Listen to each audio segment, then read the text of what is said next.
look at the whole biomedical research process, or whether it's in teaching, whether someone is in the hospital, they are all interlinked. And as I was saying, there's always information at every juncture. So in our role in supporting medical editors, what we realize is that I think for a long time, most of our journals were not flourishing. Either the publication frequency was not there, or maybe there was not enough manuscripts. So there were a lot of problems that led us to this stage. And I think that this particular project is very good and very timely for us as the African continent, because we have seen since the project started that already there is a lot of frequency in the way the various journals that are being supported by the project is. And also what we find is that over the years there's been an increase in the number of articles that we are receiving for these journals. That is because I think the project has been able to raise the interest in the way they are publishing the journals, because if the journal is published frequently, I think every author will be interested in publishing that particular journal. Because the journal was established in 1962, and within 2 years of its establishment or so, we got into Index Medicus, which is the precursor of Medline. Because from 1975 we were not regular in production and virtually went off the screen, we were taken off Medline. So we had to attempt to re-enter. And that took a while, but in 2011 we were accepted back into Medline, which was one clear endpoint of all the development of the journal. But the more important thing is the role AJPP played in the process of getting back into Medline through the various activities that we undertook in order to enhance our visibility, improve the quality of submissions to the journal, and providing the resources for us to be able to come out on a regular basis, all contributed to our getting into Medline. And I'll consider getting back into Medline as one of our major achievements in the last 10 years. When we started the journal, really the impetus was to have an African journal publishing African material, because we were finding it extremely difficult to have our scientific material published in Western journals for various reasons. And now we started it under very difficult circumstances. So that's why I'm really so glad that we are now able to publish like the rest of them. It's been quite difficult, but AJPP, as I'm saying, has done a lot to help us along the way. Most of our contributors are from the African continent, West Africa, East Africa. But now we are attracting quite a number from the States, from UK, from China, from Europe, Turkey, Czechoslovakia, etc. The AJPP has really been a lifeline for the Malawi Medical Journal. There is so much that it has given towards the journal. For instance, in terms of operation, the operationalization of the journal, the AJPP has managed to supply funding for us to buy basic equipment, hardware equipment, updating software, paying for our renewing and revamping of our website. So at that level, in terms of the day-to-day operations of running the journal, the AJPP has been very, very helpful. It has also been helpful in terms of providing an intern, or funding for an intern who is able to come in as a student, usually a fourth-year medical student at the University of Malawi. And the intern is able to help with the day-to-day management of the journal, to help with ensuring that the communication between the authors and the editors and the editorial board is happening, following up on authors, following up on peer reviewers, and just again ensuring that the day-to-day operationalization of the journal is happening at that level. But also, I think of interest is especially support towards postgraduate research. We are training a lot of doctors that are going to become specialists, and I think the project is ideal in trying to enhance the skills of these future specialists so that they can publish their work and the knowledge. And also, I think what is critical is that most of these doctors and specialists, they find themselves working in very different settings. And if they don't have the skills and knowledge to be able to document the lessons that they learn in the various areas, if for instance they are in a very rural district, will not be able to have access to that particular knowledge. So I think this project is very timely. The infant mortality of journals in Africa and also in the rest of the world is very high. The journals which die in the first year of life. And the fact that we are now almost 13 years old speaks for itself. So to me, that's the biggest achievement, the fact that we've been able to sustain it. Secondly, the growth in the number of eyes looking at our journal. We are into millions every year on the website where we are hosted. We have over 1 million people, accessing our journal, which is very good. It gives us a lot of visibility and also credibility, and of course citation. So it's being visible, but also being sustainable. That has been, to me, the biggest achievement.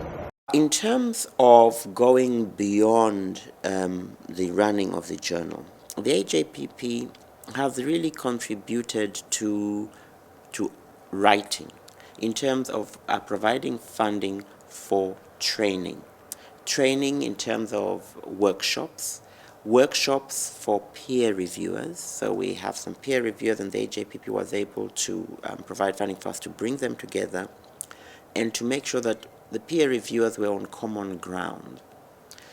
We've also had writing workshops where people who are like lecturers, research associates, have come for training in terms of writing. They've been able to learn what journal editors require. So at least they have that background and they have that information. So that's been very useful at the training level. The AJPP has also been very instrumental in terms of the partnership that we have. Now, the Malawi Medical Journal is partnered with JAMA, the Journal of the American Medical Association. And that has, again, been a very important lifeline in terms of helping us have access to resources. So, for instance, through that link with JAMA, we have managed to travel over to Chicago and spend some time seeing how a well-organized, professional, long-standing journal operates. And we've been able to have discussions and input and suggestions about our layout, about our web design, about introducing different sections to our journal. In terms of support again from the AJPP, we have really come up to a very high standard in terms of, for example, Manuscript Central, which is a submission process, and the AJPP pays for that. So it pays Scholar One in order for that to happen.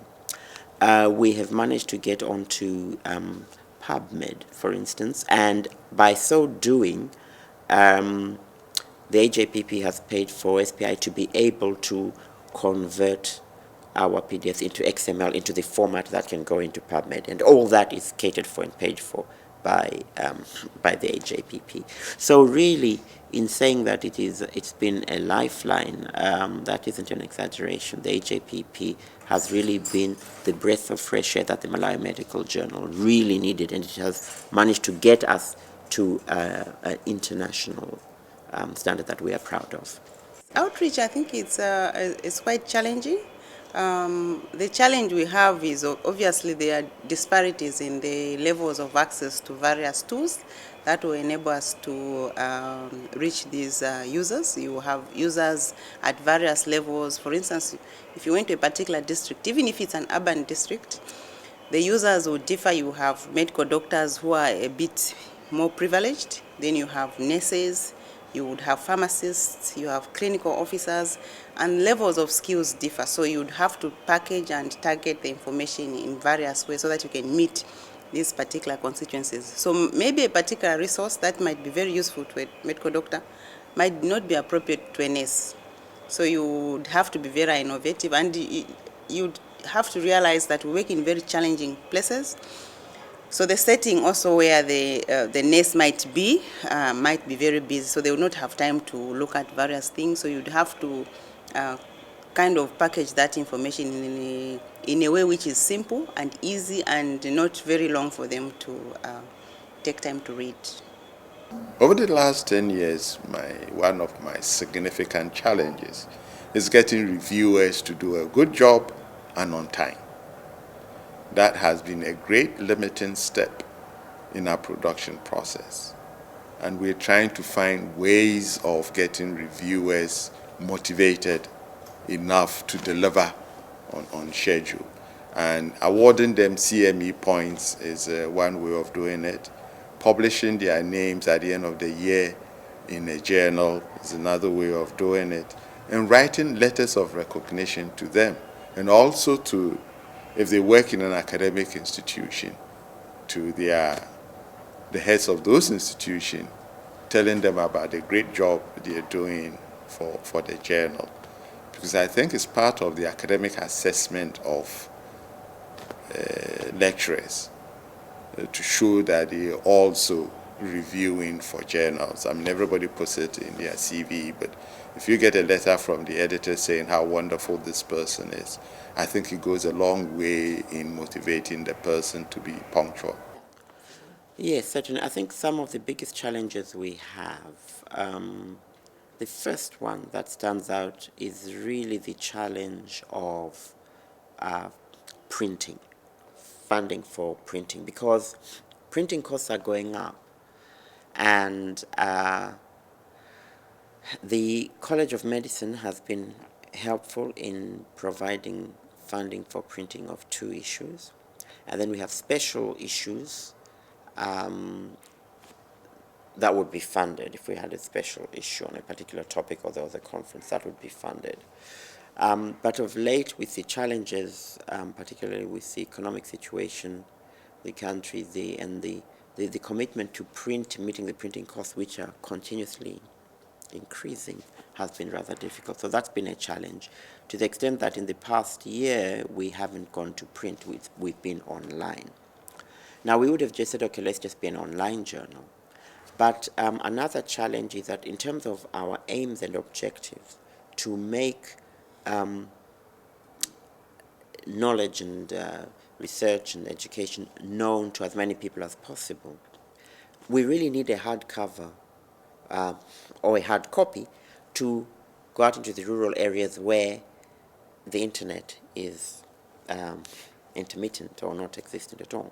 So that clinical officers in district hospitals should be able to access the Malawi Medical Journal and use it as a resource. So in terms of that, we haven't been able to meet that objective of producing enough copies in order to disseminate that knowledge.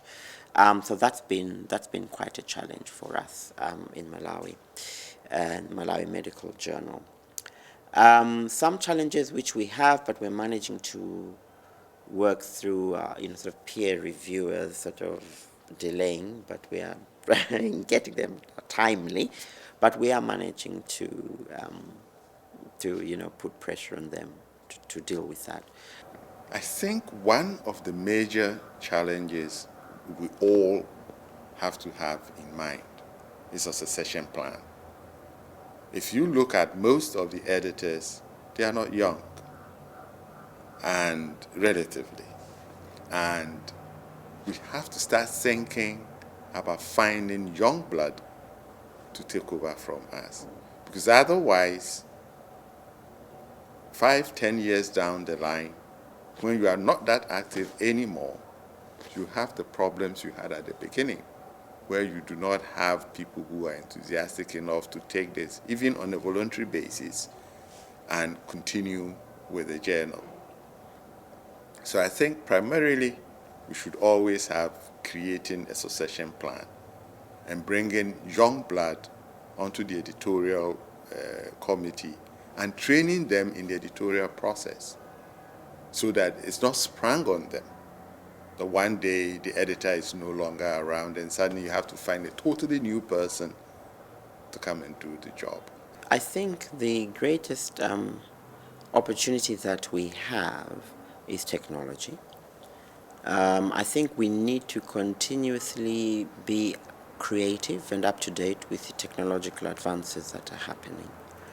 And so, for instance, communication by cell phone to say we have a new edition that's up, communication in our web, communication through SMSs, communication through blogging and tweeting and WhatsApping and all those, I think would be something that we would want to make sure that we're up to speed and that we are bringing the new generation on board by making the MMJ, sort of friendly to that, updated to that, so that at least they can relate and identify with it. So I think that's where we really need to go, and I can see us actively doing that. And I think that's where the role of constant dialogue with the interns who would be aware of what most of their colleagues are doing or where students, where technology is going, would be very, very important, and they will be able to guide us in that. So I see us being at the forefront of that, being very creative with that. I also see, and my vision is really to make the Malawi Medical Journal sort of the primary resource for all healthcare professionals and practitioners in Malawi, particularly for doctors, even nurses and other health cadres. I think it would be very important that the Malawi Medical Journal is like the leader, so that even if others come, everyone would know that the Malawi Medical Journal is like the primary resource. So we would be as accessible as possible. That as the internet develops and advances in Malawi, which it is doing, that we would be keeping pace with that to make sure that the dissemination happens as much as possible, that people are aware of of the Malawi Medical Journal's role in that. I can see the journal producing children. In other words, producing smaller journals, because we've really grown big and we are so popular that we now have to reject a lot of material, which in my opinion are missing out. So in the next 5, 10, 20 years, I would like to start baby journals, smaller journals that reach out to specific areas of specialization, for example, but largely to primary health care and going into continuous professional development of our people and using young people to produce these journals. So we have over almost 1,000 students in our college. If I said tomorrow I would like 50 to be editing several journals, we would be inundated by applications. People are willing to do things for free and enjoy and make sure that we develop our country. So I'd like to start these small journals, which will be self-perpetuating through students, both undergraduate students and master's students. And that also takes us away from this whole idea of big editor-in-chief, big editorship.